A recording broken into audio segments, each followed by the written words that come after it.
Welcome to the next lecture, that is lecture number 13 on power system analysis, and here we are going to discuss capacitance of a three-phase line. Last lecture we have discussed capacitance of a single phase line, that is two-wire line. So in this lecture we'll discuss the overview. As first we will discuss when all the three conductors of a three-phase lines are equilaterally spaced, that is the distance between them are equal. Next we will discuss if the conductors are not placed at equilateral spacing, that is unsymmetrical spacings are there, how do we calculate the capacitance and what is the role of transposition of the conductors in calculation of the capacitance. The next lecture, that is lecture number 14, will be discussion on effect of earth on the capacitance. So this will be on lecture number 14, and this too we are going to discuss in this lecture number 13. So let's start with, so if you have three conductors A, B and C, so there are three conductors that form a three-phase line, and each conductor is having a charge QA, QB and QC. They are separated at equal distance. So D is the distance of separation between the conductors. So since the distance of separation is equal, it is said to be equilateral spacing. So all the three conductors are equilateral spacing is there between them. Now whenever we are trying to find any capacitance between AB or BC or CA, then it is known as the line capacitance. Whereas when we are trying to find a capacitance between a conductor and a neutral point, then it is known as the phase capacitance or the neutral capacitance. So here we can thought of there is a neutral point between the two conductors, and that will give you the neutral capacitance. So let us calculate the capacitance. So in order to calculate the capacitance, we have to find out what is the potential AB. So what is the potential when you have a charge QA here and QB in the other conductor. So in this case you have, with the basic formula of voltage is basically 1 by 2 pi epsilon, 1 by 2 pi epsilon into charge into ln of d by r. So this is the basic formula of voltage that we have seen in the previous lecture. So here we have three conductors A, B and C, and each of the conductor will have its impact one upon the other. So we will calculate the voltage VAB, voltage VBC and voltage CA. So all these three voltages we are going to determine. So here when we are going to determine the voltage AB, so it is 1 by 2 pi epsilon that you have, and there are three charges impact QA, QB and QC. So the distance when we are passing on QA, it is ln of d by r. Here r is the actual radius of the conductor. Here r is the actual radius of the conductor. When we are taking QB, then there is a negative sign here. So this negative sign appeared here to be r by d. And the distance QC is ln of d by d because it is at equal distance from both the conductor. So it is at equal distance from both the conductor. Now here we can see that it will become ln of 1, which gives it to be 0. So the third term will cancel out each other because ln of 1 is equal to 0. Then similarly, if we are to calculate the potential AC, then you have 1 by 2 pi epsilon. Again you have a charge QA ln of d by r. Now here you have a potential with respect to C. So here the C term will be r by d with a charge QC, but QB, if you focus, then it is at equal distance from A and C. So the distance ln of d by d will become again ln of 1, which gives it to be 0. So the second term has also become 0 here. Now it will cancel out each other. Similarly, if we add both VAB and VAC together and taking the common term out, so 1 by 2 pi epsilon, taking QA common, so it is 2 QA ln of D by R, and QB plus QC will add each other ln of R by D. So this gives the sum of the potential when you have AB plus AC, and we know that the sum of QB plus QC is equal to minus of QA because there is a net conservation of charge. So you will have QA plus QB plus QC is equal to 0. So from here, this expression net conservation of charge, we can find out the sum of QB plus QC as minus of QA. So minus of QA, if we want to substitute here minus of QA, then we are getting VAB plus VAC is equal to 3 QA 2 pi epsilon ln of D by R.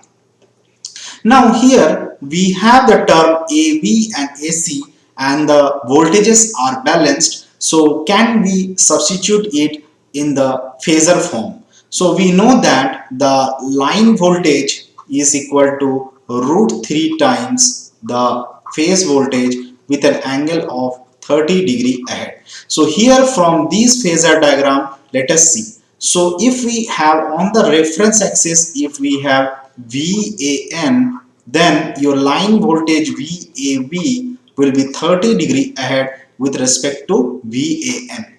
So VAB can be written as root 3 VAN angle 30 degree ahead, which gives you root 3 VAN and cos 30 and sin 30 if we take it out, so it is 0.866 plus j 0.5. Similarly, VAC, if we want to find, then you can get a VAC term here.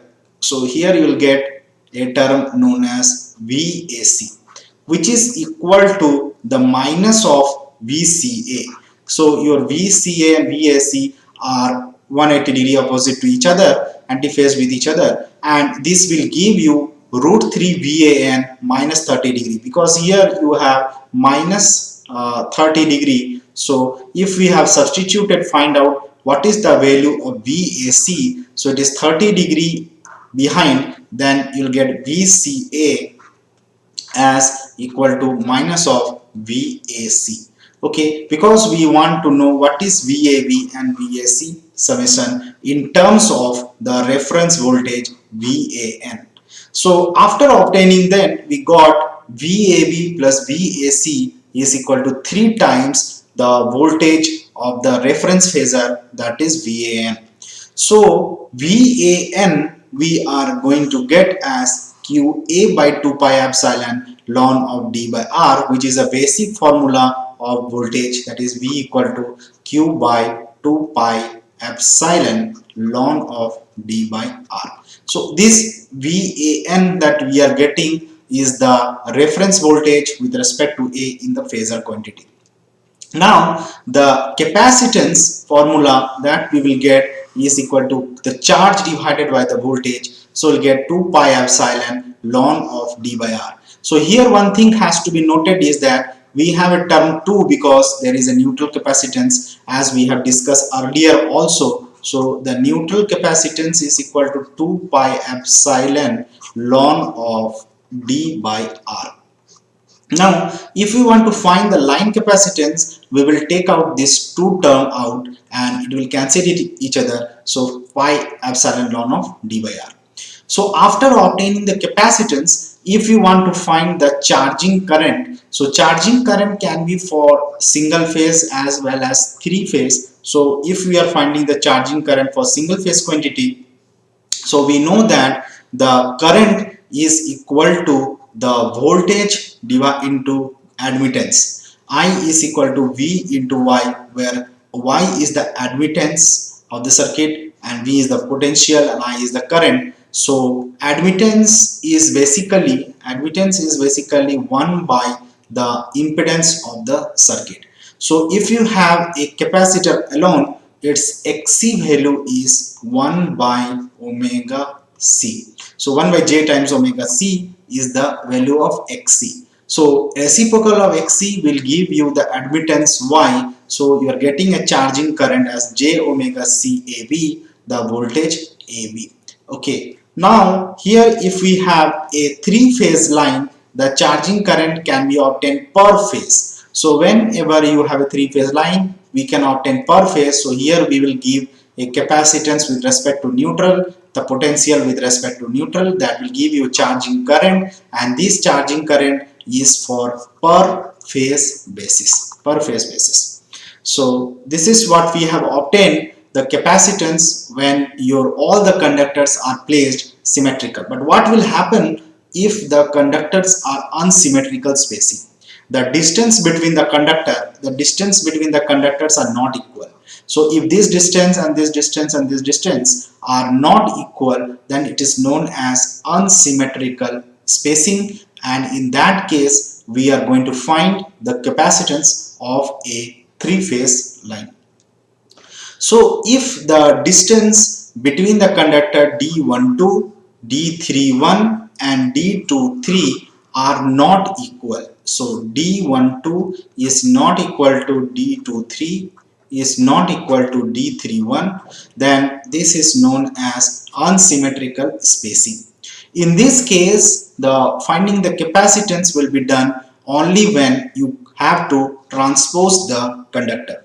Transposition of the conductor, we have discussed that if there are three conductors A, B and C, now for 1/3 of the line they are changing the position. So if you have the total length of the line is L, then for each L by 3 the position of the conductor changes in such a way that average conductance become equal, or average inductance become equal. So here the first one will become the second conductor, and second will become the third, and the first will become the first. Okay, like this. So here also now this one will become the third. So here you have the first conductor which is going to the second form, and here you have the third position. So here you have this one is second position, so it is going in the third position in the second conductor position, and here after the third it will go to the first position.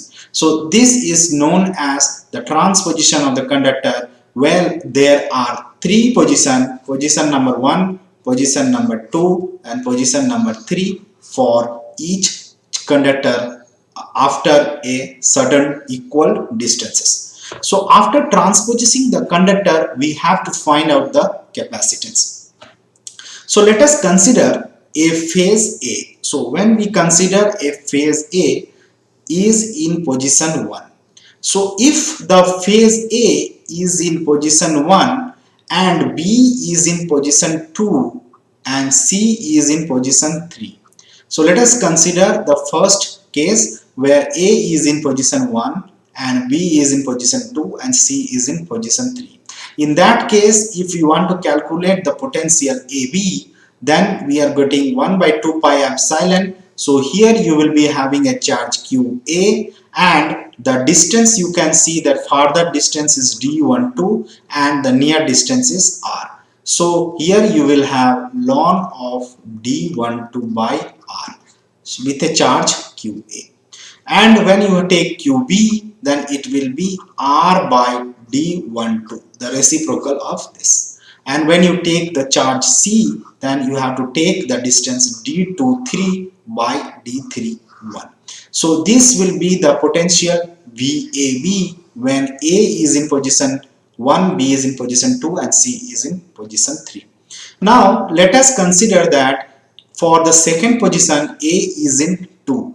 So A is in 2, B is in 3 and C is in 1. So this is the second position of transposition. So find out the potential VAB now. So the charge QA, now charge QA position will be D23 with respect to R, because your potential B is here and A is here. So D23 by R, and when you calculate for QB, it will be R by D23, and here for C you will have D31 by D12.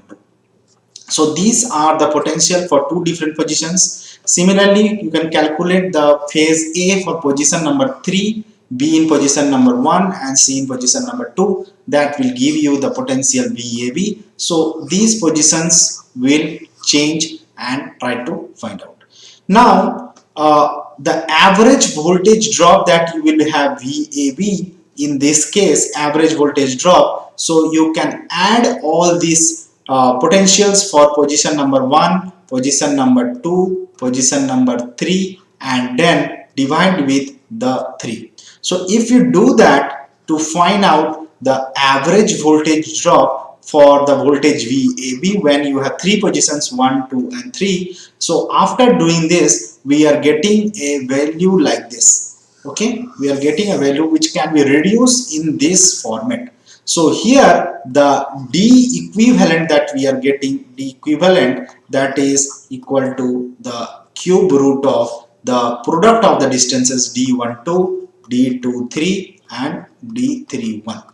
So we know that the voltage is equal to 1 by 2 pi epsilon into Q divided by ln of D by R. So this is the basic formula for potential, and here also we are getting the same format when you have two charges, three positions are there. So after doing this you can find out the voltage drop in AC that you have, and because VAC will have in this format. So voltage to neutral, we have already seen that VAB plus VAC will be equal to 3 times VAN. In the previous discussions we have found out this thing. So we can substitute these value for the sum of the voltage VAB plus VAC. Now we know that the sum of the charges QA plus QB plus QC is equal to 0, and then the VAN value whatever we are getting after doing the manipulations at finding the value of QB and QC, if we take the sum to be minus of QA, similarly whatever we have done in the previous discussion, then we will get a potential VAN as this. So it is again in the form of ln of D by R, but this time we have taken a value of D equivalent instead of D, because you are having a transposition of the conductor. So when you have transposition of the conductor, in that case your D will become D equivalent with is equal to cube root of product of the three distances. Okay, then you have the voltage VAN is this, so which will give you the capacitance of the transmission line as the charge divided by the voltage. So you are calculating for phase A, then you have a neutral capacitance and neutral capacitance with respect to neutral voltage. So you are getting 2 pi epsilon ln of D equivalent by R. Only thing is we have to remember is here is that we are using D equivalent instead of D, because we have the transposition of the conductors, and the conductors are occupying three different positions for the unsymmetrical spacing. Now this is the neutral capacitance we are obtained, so there is again a term 2 is appearing.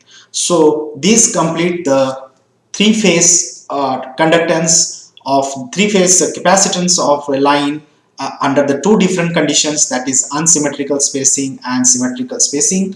And in the next lecture we are going to discuss how the earth plays an important role in affecting the capacitance of the line. Thank you.